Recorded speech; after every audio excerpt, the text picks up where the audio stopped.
Good afternoon students, how are you all? This is grade 6 your Hindi grammar book. So Hindi grammar book में open कर लीजिए part number 1 page number 5 भाषा व्याकरण और साहित्य।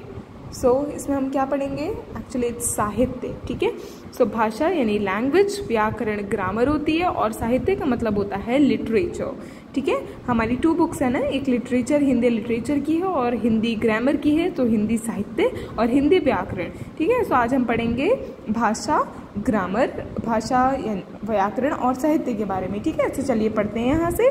मनुष्य एक सामाजिक प्राणी है, सामाजिक यानी ये सोशल, ठीक है, समाज में रहने वाला। समाज में रहकर उसे लोगों के मध्य अपने मन में भावों और विचारों को प्रकट करने की आवश्यकता होती है, ठीक है। भाव यानी कि फीलिंग्स और विचार जो हैं उन्हें आइडियाज़ कहते हैं, ठीक है। इसकी पूर्ति है तो उसकी भाषा की आवश्यकता होती है। हमें अपने विचारों और अपनी जो आइडियाज़ हैं दूसरों तक पहुंचाने के लिए किस चीज़ की ज़रूरत होती है? लैंग्वेज की, भाषा की। तो भाषा के द्वारा एक मनुष्य दूसरे मनुष्य के साथ, एक समाज दूसरे समाज के साथ अपने भावों एवं विचारों का आदान प्रदान करता है। एक समाज दूसरे समाज के साथ, एक मनुष्य यानी कि एक इंसान दूसरे इंसान को कैसे अपनी बातें बता सकता है? भाषा से ही तो बताएगा। कोई बात ही तो कहेगा, जब ही तो बताएगा। वो बात किस तरीके से कहेगा? बिना भाषा के तो हो ही नहीं सकती ना। तो इन सब के लिए भाषा का आदान प्रदान होता है, ठीक है। विचारों का आदान प्रदान किसके माध्यम से होता है? भाषा के, जिस माध्यम द्वारा मनुष्य अपने मन के भावों और विचारों को दूसरों के समक्ष मतलब सामने प्रकट करता है, प्रेजेंट करता है और दूसरों के भावों और विचारों को भली प्रकार से समझता है। उसे क्या कहते हैं? उसे भाषा कहते हैं। भाषा के अंतर्गत, भाषा के अंडर भावों और विचारों का आदान प्रदान बोलकर या लिखकर किया जाता है। कितने तरीके से भाषा का आदान प्रदान हो सकता है? बोलकर या फिर लिखकर, या तो बोलकर या फिर लिखकर। नीचे दिए गए चित्रों को देखिए और समझिए। सुप्रभात महोदय, दादाजी आज मेरा जन्मदिन है। तो ये बोलकर बात कर रहे हैं, भाषा का आदान प्रदान कर रहे हैं, और ये लिख कर रही हैं, ठीक है। इन चित्रों में बच्चे भाषा का प्रयोग कर रहे हैं। पहले चित्र में बालक बोलकर अपने मन में भाव प्रकट कर रहा है, दूसरे चित्र में बालिका चिट्ठी लिखकर अपने मन के भाव को प्रकट कर रही है। तो भाषा के रूप कितने होते हैं? भाषा 2 रूप में होती है, यानी कि 2 टाइप्स होते हैं भाषा के, मौखिक और लिखित, ठीक है। मौखिक और लिखित भाषा होती है। जब मुंह से बोलकर, कानों से सुनकर विचारों का आदान प्रदान किया जाता है, उसे मौखिक भाषा कहते हैं। 2 बच्चों की मोबाइल फोन से बातचीत, प्रवचन देना, कहानी सुनना आदि, ये सब इसके उदाहरण हैं। और अगर आपको फिर भी याद नहीं रहता है तो याद रखिएगा, माँ से मुँह, ठीक है, और माँ से ही मौखिक। माँ से जो बोला जा रहा है वो मौखिक होता है, ठीक है। मुंह से जो बोला जाने वाले शब्द हैं वो भाषा का मौखिक रूप है, ठीक है। मौखिक यानी मुंह से बोलने वाले। नेक्स्ट इज, जब कोई लिखकर अपने विचार प्रकट करता है, लिखकर, ठीक है, और दूसरा पढ़कर उसको विचारों को समझता है, तो उसे लिखित भाषा कहा जाता है। जैसे अखबार, पुस्तक, पत्र, ठीक है।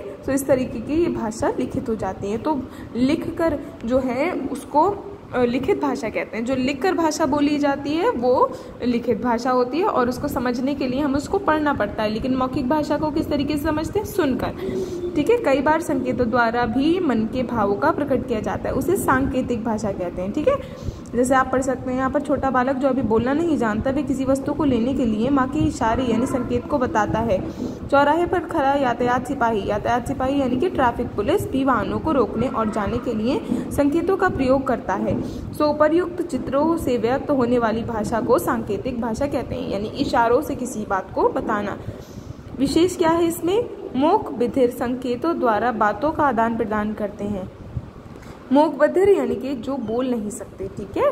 तो ऐसे लोग क्या करते हैं? जिनको एबिलिटी नहीं होती है बोलने की, ठीक है, वो नहीं बोल पाते हैं, ठीक है। तो उन लोगों को कैसे भाषा अपने आदान प्रदान कैसे करते हैं विचारों का?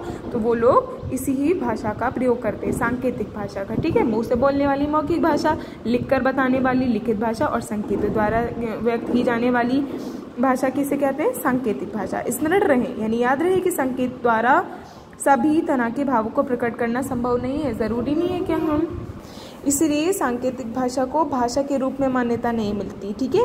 पूरी तरह से इसमें भाषाओं को व्यक्त नहीं कर सकते, इसलिए इसे भाषा का रूप नहीं दिया गया है। भाषा के रूप सिर्फ 2 हैं, लिखित और मौखिक, ठीक है, मौखिक और लिखित। सांकेतिक भाषा अलग तरीके की भाषा है, लेकिन इसमें सब चीज़ें नहीं बताई जा सकती, हर चीज़ डिस्क्राइब नहीं हो सकती, इसीलिए इसको सांकेतिक भाषा को भाषा का रूप नहीं दिया गया है, ठीक है। यहाँ तक मैं कंप्लीट कर रही हूँ आज की रीडिंग को। इसके आगे स्टूडेंट्स आपको कंप्लीट करना है, खुद रीड करना है, ठीक है। और आज का आपका वर्क है कि आपको एक्सरसाइज 1 और 2 कंप्लीट करना है अपनी बुक में ही, ठीक है। कोशिश कीजिएगा कि आप बाकी की एक्सरसाइजेज भी कर लें, जितना आपसे हो जाए आप कर लीजिए। नेक्स्ट टर्न में I will be telling you all the answers of this question. So complete your work students, have a nice day.